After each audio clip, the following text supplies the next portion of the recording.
In The Adventure of the Greek Interpreter, we get a glimpse into Sherlock Holmes's family when his brilliant but less famous brother Mycroft introduces him to a bizarre case. It all starts when a Greek interpreter is forcibly taken to a remote house to translate for a desperate man held against his will. What seems like a simple job turns into a dangerous game involving kidnapping, betrayal, and a mysterious demand.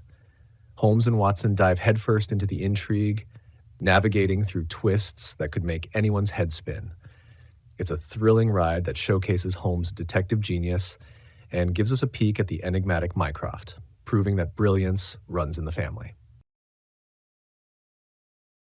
The Greek Interpreter. During my long and intimate acquaintance with Mr. Sherlock Holmes, I had never heard him refer to his relations, and hardly ever to his own early life.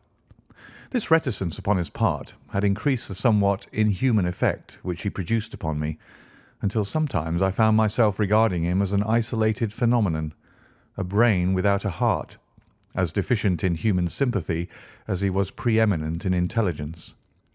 His aversion to women and his disinclination to form new friendships were both typical of his unemotional character, but not more so than his complete suppression of every reference to his own people.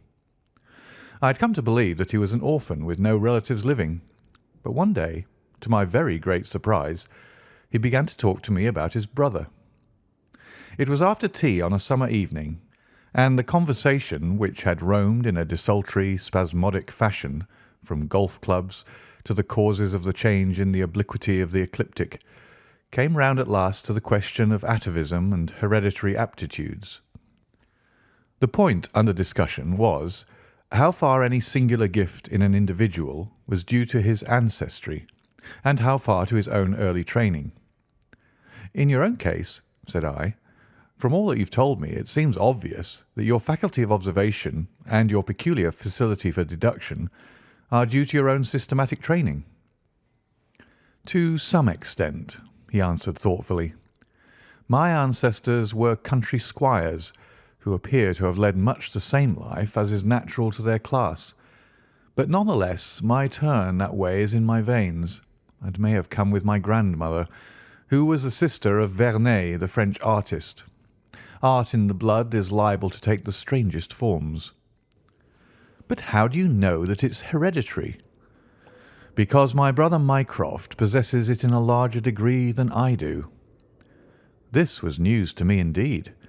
If there were another man with such singular powers in England, how was it that neither police nor public had heard of him? I put the question, with a hint that it was my companion's modesty which made him acknowledge his brother as his superior. Holmes laughed at my suggestion. "My dear Watson," said he, "I cannot agree with those who rank modesty among the virtues. To the logician, all things should be seen exactly as they are, and to underestimate oneself is as much a departure from truth as to exaggerate one's own powers.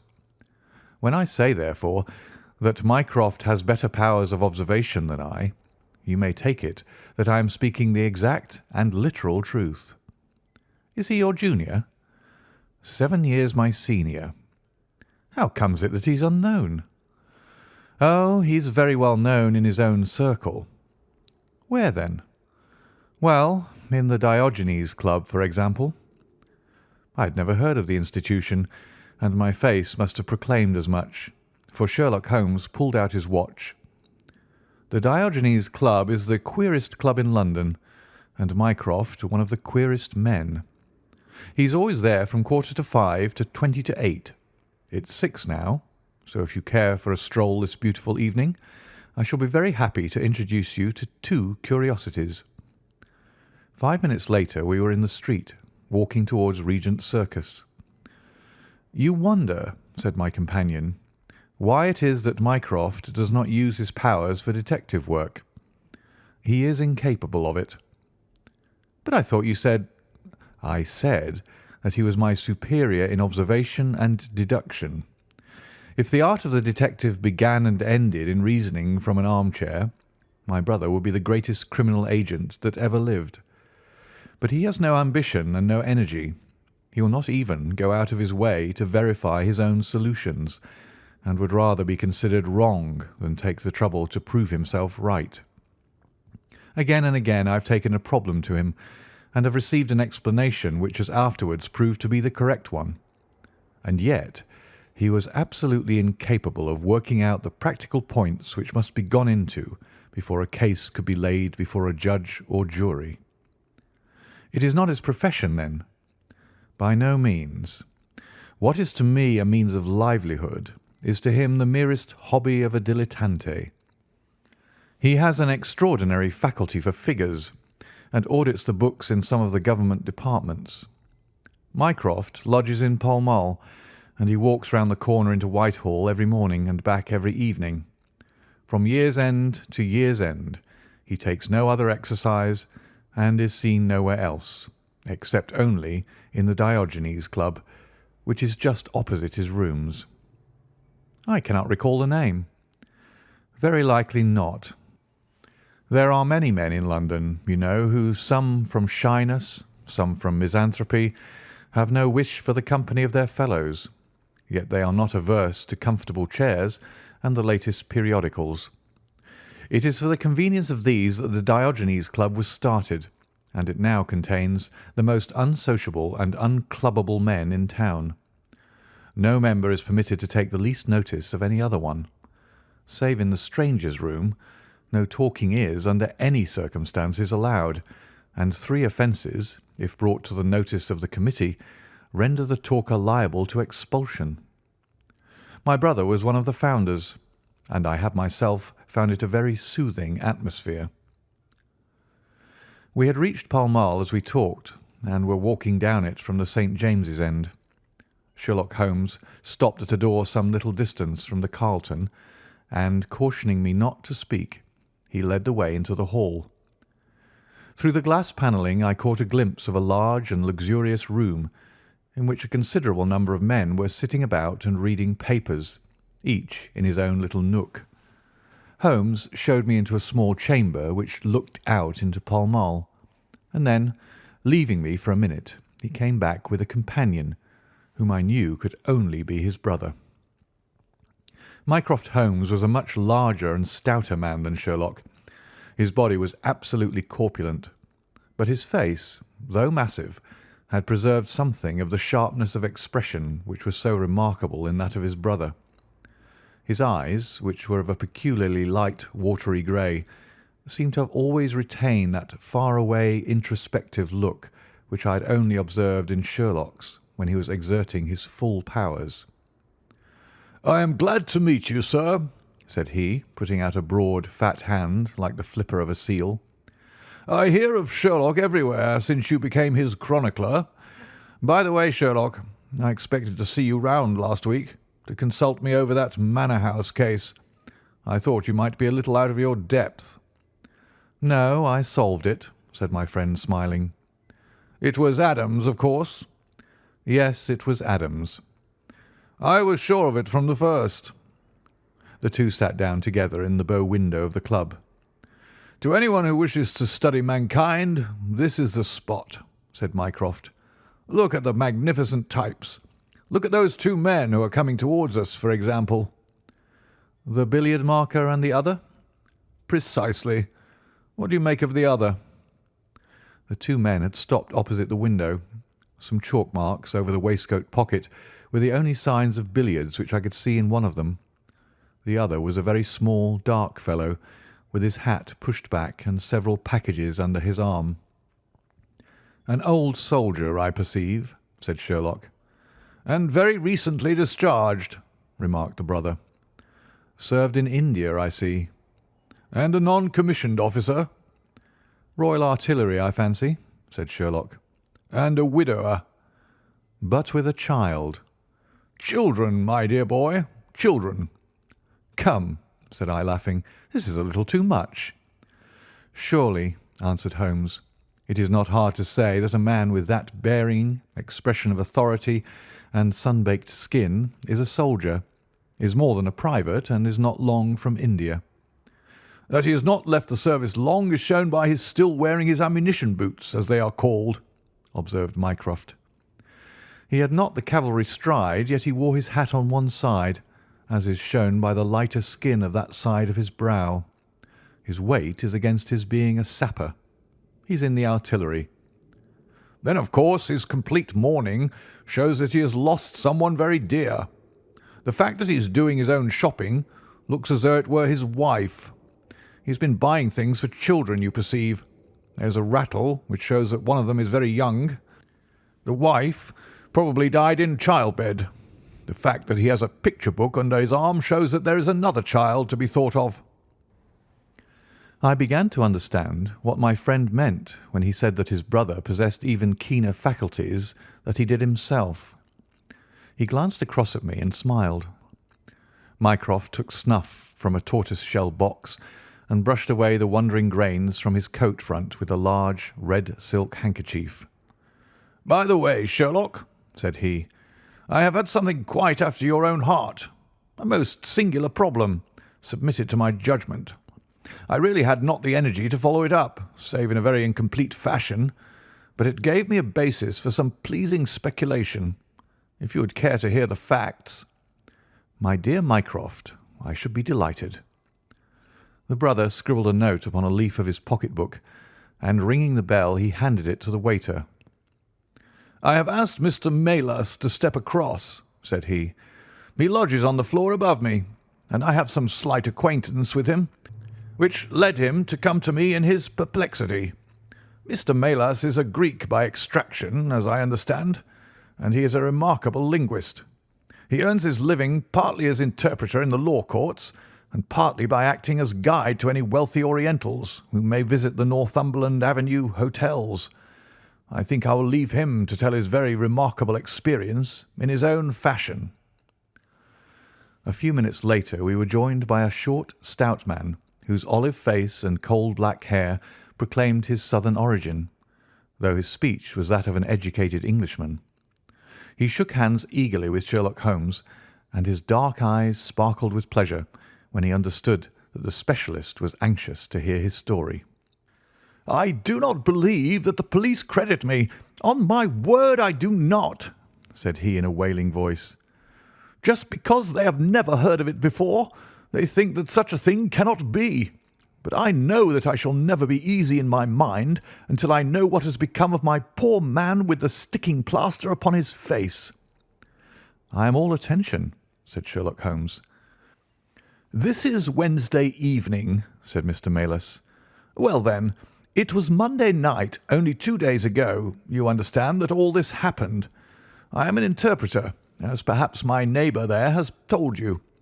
I interpret all languages, or nearly all, but as I am a Greek by birth and with a Grecian name, it is with that particular tongue that I am principally associated.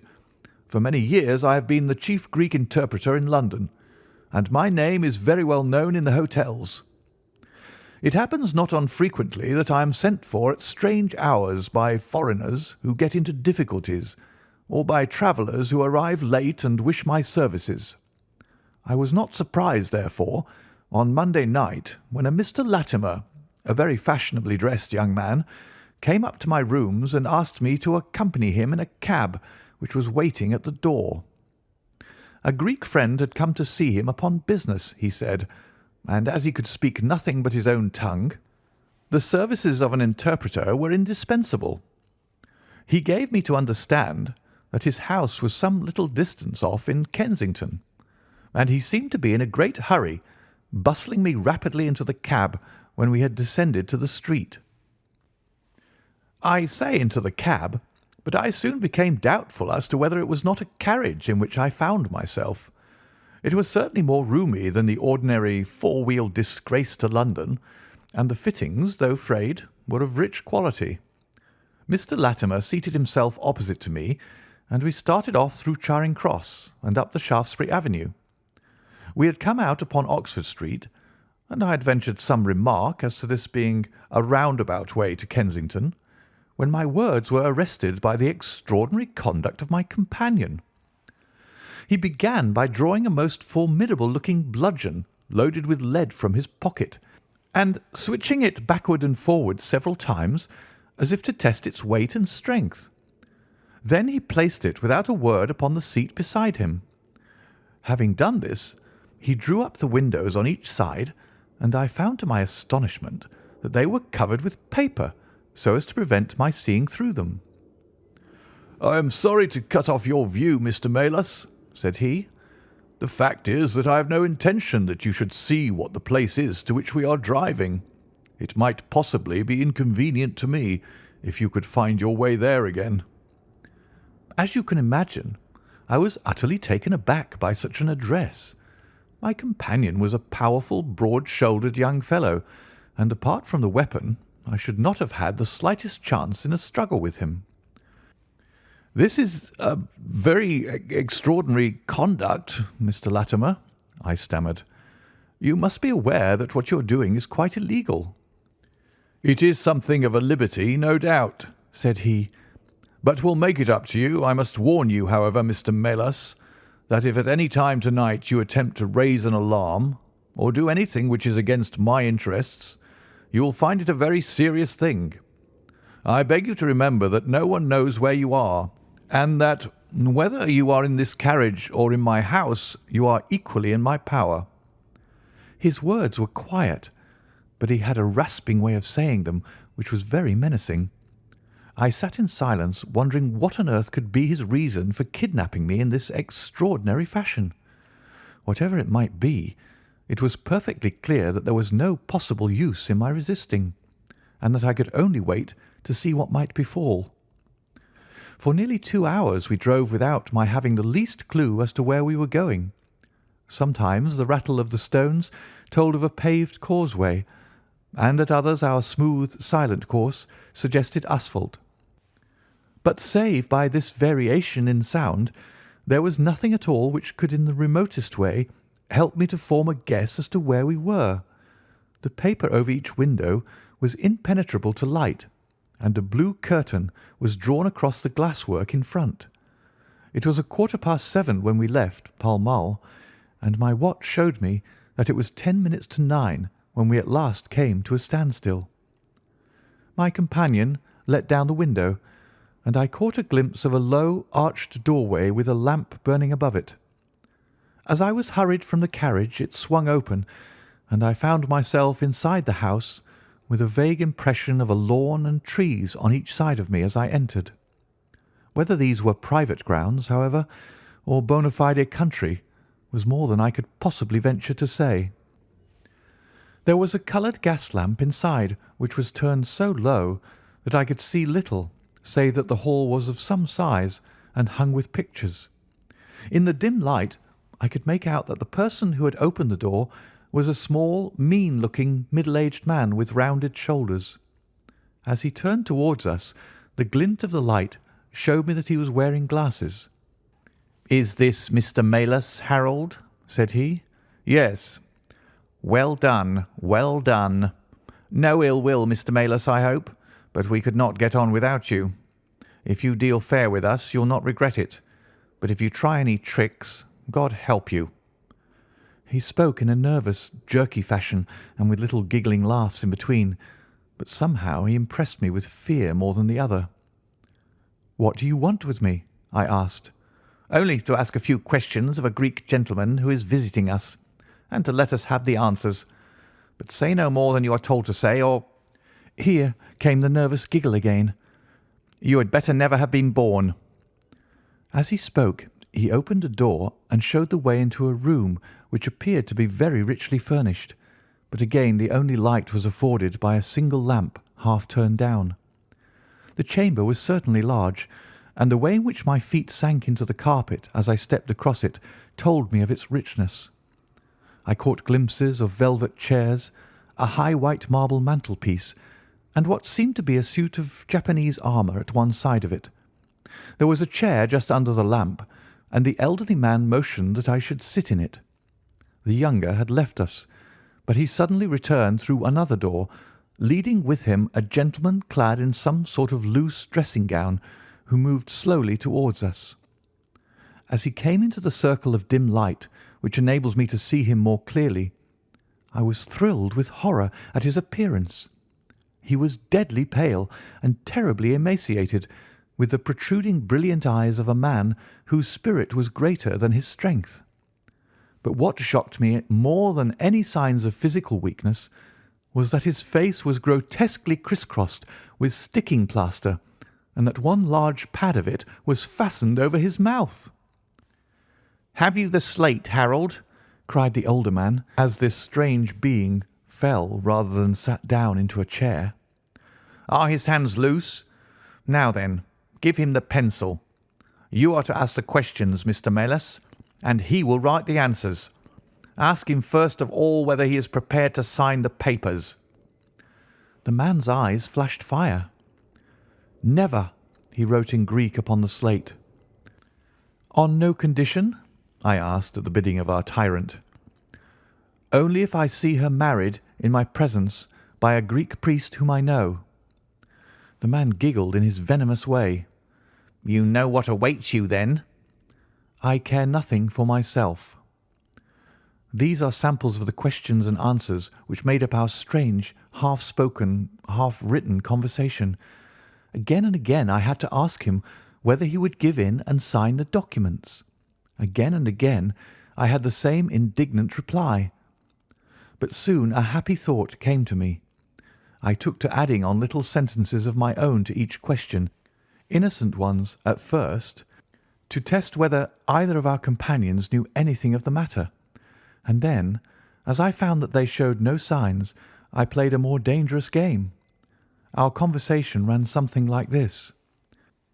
"You can do no good by this obstinacy. Who are you?" "I care not. I am a stranger in London." "Your fate will be upon your own head. How long have you been here?" "Let it be so. 3 weeks." "The property can never be yours. What ails you?" "It shall not go to villains. They are starving me." "You shall go free if you sign. What house is this?" "I will never sign. I do not know." "You are not doing her any service. What is your name?" "Let me hear her say so." "Cratides." "You shall see her if you sign. Where are you from?" "Then I shall never see her." "Athens."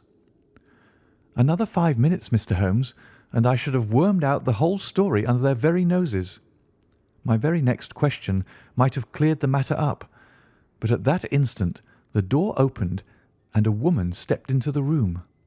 I could not see her clearly enough to know more than that she was tall and graceful, with black hair and clad in some sort of loose white gown. "Harold," said she, speaking English with a broken accent, "I could not stay away longer. It is so lonely up there with only, oh my God, it is Paul." These last words were in Greek, and at the same instant the man with a convulsive effort tore the plaster from his lips and screaming out, "Sophie, Sophie!" rushed into the woman's arms. Their embrace was but for an instant, however, for the younger man seized the woman and pushed her out of the room, while the elder easily overpowered his emaciated victim and dragged him away through the other door. For a moment I was left alone in the room, and I sprang to my feet with some vague idea that I might in some way get a clue to what this house was in which I found myself.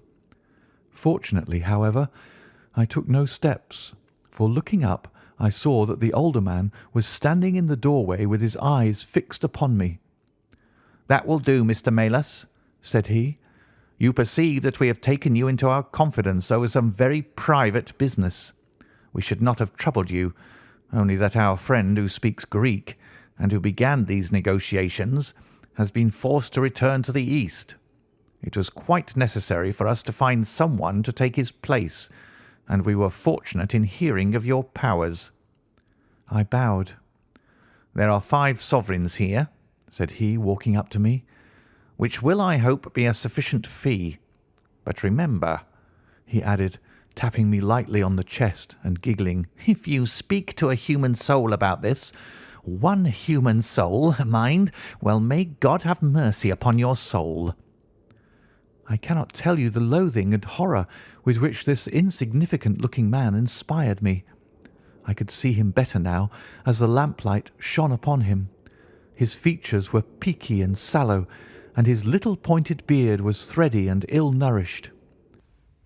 He pushed his face forward as he spoke, and his lips and eyelids were continually twitching like a man with St. Vitus's dance. I could not help thinking that his strange, catchy little laugh was also a symptom of some nervous malady. The terror of his face lay in his eyes, however, steel grey and glistening coldly with a malignant, inexorable cruelty in their depths. "We shall know if you speak of this," said he. "We have our own means of information. Now you'll find the carriage waiting, and my friend will see you on your way." I was hurried through the hall and into the vehicle, again obtaining that momentary glimpse of trees and a garden. Mr. Latimer followed closely at my heels, and took his place opposite to me without a word. In silence we again drove for an interminable distance, with the windows raised, until at last, just after midnight, the carriage pulled up. "You will get down here, Mr. Melas," said my companion. "I am sorry to leave you so far from your house, but there is no alternative. Any attempt upon your part to follow the carriage can only end in injury to yourself." He opened the door as he spoke, and I had hardly time to spring out when the coachman lashed the horse and the carriage rattled away. I looked around me in astonishment. I was on some sort of heathy common, mottled over with dark clumps of furze bushes. Far away stretched a line of houses with a light here and there in the upper windows. On the other side I saw the red signal lamps of a railway. The carriage which had brought me was already out of sight. I stood gazing round and wondering where on earth I might be, when I saw someone coming towards me in the darkness. As he came up to me, I made out that he was a railway porter. "Can you tell me what place this is?" I asked. "Wandsworth Common," said he. "Can I get a train into town?" "If you walk on a mile or so to Clapham Junction," said he, "you'll just be in time for the last Victoria." So that was the end of my adventure, Mr. Holmes. I do not know where I was, nor whom I spoke with, nor anything save what I have told you. But I know that there is foul play going on, and I want to help that unhappy man if I can. I told the whole story to Mr. Mycroft Holmes next morning, and subsequently to the police. We all sat in silence for some little time after listening to this extraordinary narrative. Then Sherlock looked across at his brother. "Any steps?" he asked. Mycroft picked up the Daily News, which was lying on the side table. "Anybody supplying any information to the whereabouts of a Greek gentleman named Paul Cratides from Athens, who is unable to speak English, will be rewarded. A similar reward paid to anyone giving information about a Greek lady whose first name is Sophie, X2473. That was in all the dailies. No answer." "How about the Greek legation?" "I have inquired. They know nothing." "A wire to the head of the Athens police, then?" "Sherlock has all the energy of the family," said Mycroft, turning to me. "Well, you take the case up by all means, and let me know if you do any good." "Certainly," answered my friend, rising from his chair. "I'll let you know, and Mr. Melas also. In the meantime, Mr. Melas, I should certainly be on my guard if I were you, for of course they must know through these advertisements that you have betrayed them." As we walked home together, Holmes stopped at a telegraph office and sent off several wires. "You see, Watson," he remarked, "our evening has been by no means wasted. Some of my most interesting cases have come to me in this way through Mycroft. The problem which we have just listened to, although it can admit of but one explanation, has still some distinguishing features. You have hopes of solving it? Well, knowing as much as we do, it will be singular indeed if we fail to discover the rest. You must yourself have formed some theory which will explain the facts to which we have listened?" "In a vague way, yes." "What was your idea, then?" "It seemed to me to be obvious that this Greek girl had been carried off by the young Englishman named Harold Latimer." "Carried off from where?" "Athens, perhaps." Sherlock Holmes shook his head. This young man could not talk a word of Greek. The lady could talk English fairly well. Inference that she had been in England some little time, but he had not been in Greece. Well, then, we will presume that she had come on a visit to England, and that this Harold had persuaded her to fly with him. That is more probable. Then the brother, for that I fancy must be the relationship, comes over from Greece to interfere. He imprudently puts himself into the power of the young man and his older associate. They seize him and use violence towards him in order to make him sign some papers to make over the girl's fortune, of which he may be trustee, to them. This he refuses to do. In order to negotiate with him, they have to get an interpreter, and they pitch upon this Mr. Melas, having used some other one before.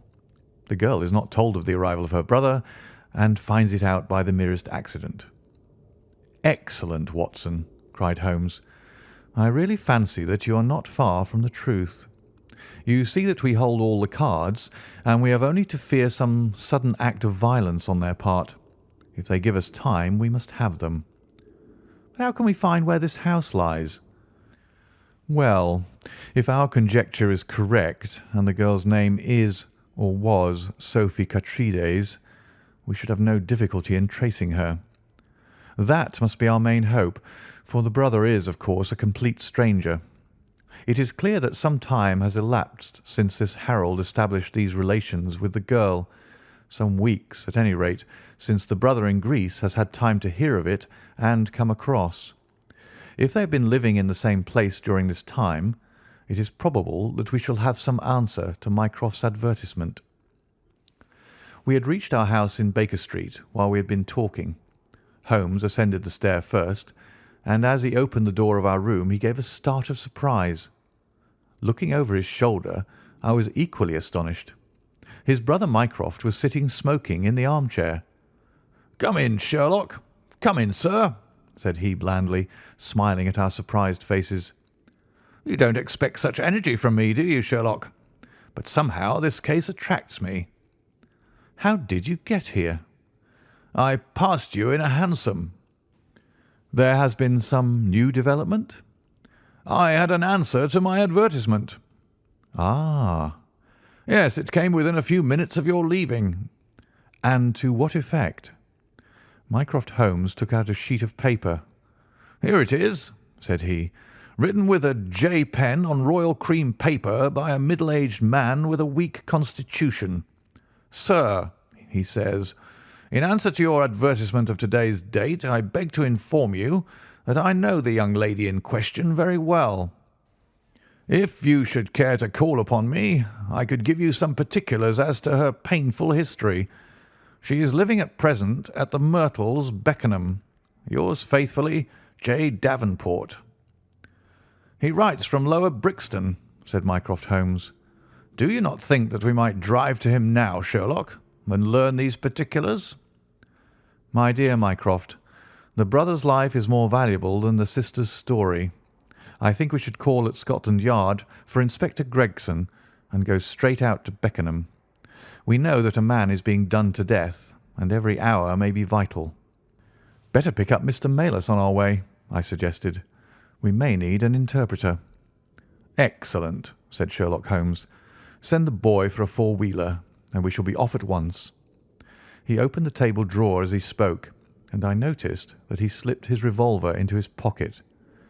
"Yes," said he in answer to my glance, "I should say from what we have heard that we are dealing with a particularly dangerous gang." It was almost dark before we found ourselves in Pall Mall at the rooms of Mr. Melas. A gentleman had just called for him, and he was gone. "Can you tell me where?" asked Mycroft Holmes. "I don't know, sir," answered the woman who had opened the door. "I only know that he drove away with a gentleman in a carriage." "Did the gentleman give a name?" "No, sir." "He wasn't a tall, handsome, dark young man?" "Oh, no, sir. He was a little gentleman with glasses, thin in the face, but very pleasant in his ways, for he was laughing all the time that he was talking." "Come along," cried Sherlock Holmes abruptly. "This grows serious," he observed as we drove to Scotland Yard. "These men have got hold of Melas again. He is a man of no physical courage, as they are well aware from their experience the other night. This villain was able to terrorise him the instant that he got into his presence. No doubt they want his professional services, but having used him, they may be inclined to punish him for what they will regard as his treachery. Our hope was that by taking the train we might get to Beckenham as soon or sooner than the carriage. On reaching Scotland Yard, however, it was more than an hour before we could get Inspector Gregson and comply with the legal formalities which would enable us to enter the house. It was 9:45 before we reached London Bridge, and 9:30 before the four of us alighted on the Beckenham platform. A drive of half a mile brought us to the Myrtles, a large, dark house standing back from the road in its own grounds. Here we dismissed our cab and made our way up the drive together. "The windows are all dark," remarked the inspector. "The house seems deserted." "Our birds are flown and the nest empty," said Holmes. "Why do you say so?" "A carriage heavily loaded with luggage has passed out during the last hour." The inspector laughed. "I saw the wheel tracks in the light of the gate lamp. But where does the luggage come in?"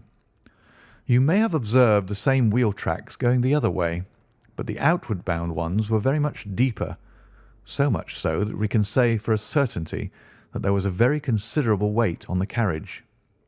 "You get a trifle beyond me there," said the inspector, shrugging his shoulder. "It will not be an easy door to force, but we will try if we cannot make someone hear us." He hammered loudly at the knocker and pulled at the bell, but without any success. Holmes had slipped away, but he came back in a few minutes. "I have a window open," said he. "It is a mercy that you're on the side of the force and not against it, Mr. Holmes," remarked the inspector, as he noted the clever way in which my friend had forced back the catch. "Well, I think that under the circumstances we may enter without an invitation." One after the other we made our way into a large apartment, which was evidently that in which Mr. Melas had found himself.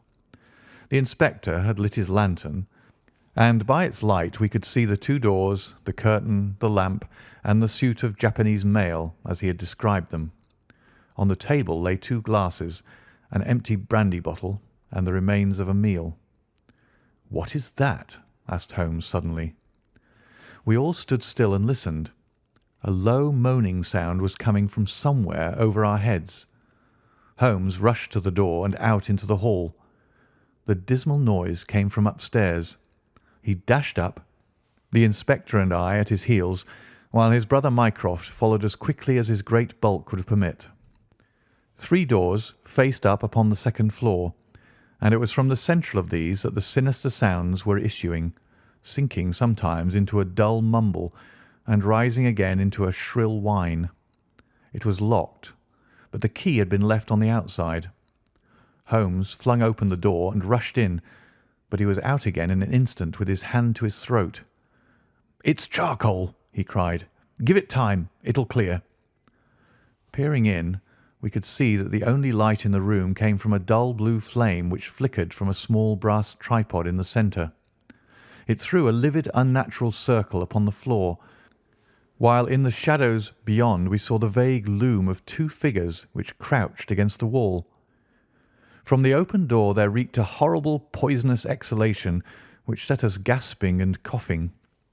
Holmes rushed to the top of the stairs to draw in the fresh air, and then, dashing into the room, he threw up the window and hurled the brazen tripod out into the garden. "We can enter in a minute," he gasped, darting out again. "Where is a candle? I doubt if we could strike a match in that atmosphere. Hold the light at the door, and we shall get them out, Mycroft. Now!" With a rush we got to the poisoned men and dragged them out into the well-lit hall. Both of them were blue-lipped and insensible, with swollen, congested faces and protruding eyes. Indeed, so distorted were their features that, save for his black beard and stout figure, we might have failed to recognize in one of them the Greek interpreter who had parted from us only a few hours before at the Diogenes Club. His hands and feet were securely strapped together, and he bore over one eye the marks of a violent blow.